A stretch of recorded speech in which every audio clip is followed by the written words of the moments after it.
surprendre, je vais vous lire un passage du manuel d'Épictète.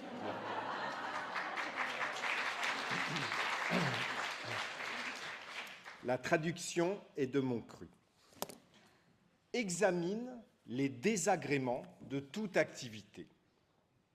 Examine si tu veux échanger à l'opposé de te faire souffrir de ces désagréments, de ne pas subir mentalement, apatheia, d'avoir la liberté, d'avoir une absence d'agitation mentale, ataraxia.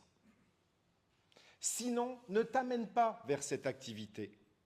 Sinon, tu seras comme les petits qu'on instruit, un jour amoureux de la sagesse, ultérieurement percepteur d'impôts, après orateur, après encore manager pour César. Ces différentes activités ne sont pas à l'unisson. Il y a besoin d'être un seul individu, soit bon, soit mauvais.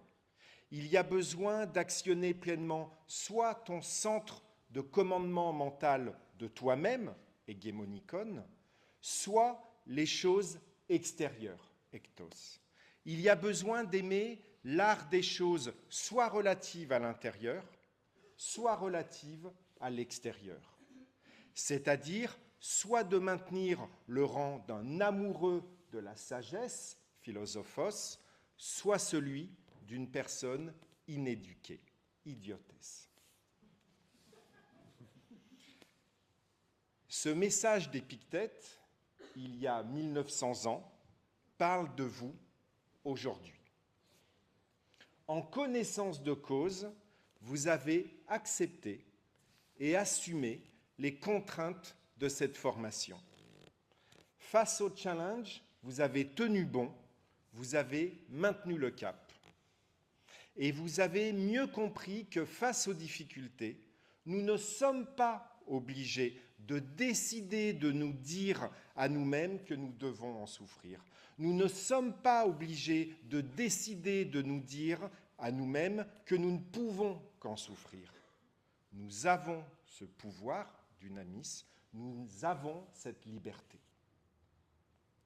Et c'est cela qui nous permet de maintenir le cap, de ne pas nous éparpiller, de focaliser notre activité sur nos objectifs et sur ce qui fait sens pour nous à un moment de notre vie. Car accepter de ne pas contrôler les choses extérieures qui ne reposent pas sur nous, nous permet de nous concentrer sur ce qui repose sur nous, nos actions au service de nos objectifs, de nos rôles, de nos missions et de nos aspirations. C'est cela que vous avez travaillé à mettre en pratique sur vous-même dans le cadre de cette belle formation de Dauphine et de Chrysippe. Et c'est précisément cela qui va pouvoir être le pilier du message dont vous serez dès lors le porteur authentique dans le cadre de vos activités de coaching et de management. Pour cela, nous vous rendons hommage et de cela, nous vous félicitons. Merci et bravo à vous tous.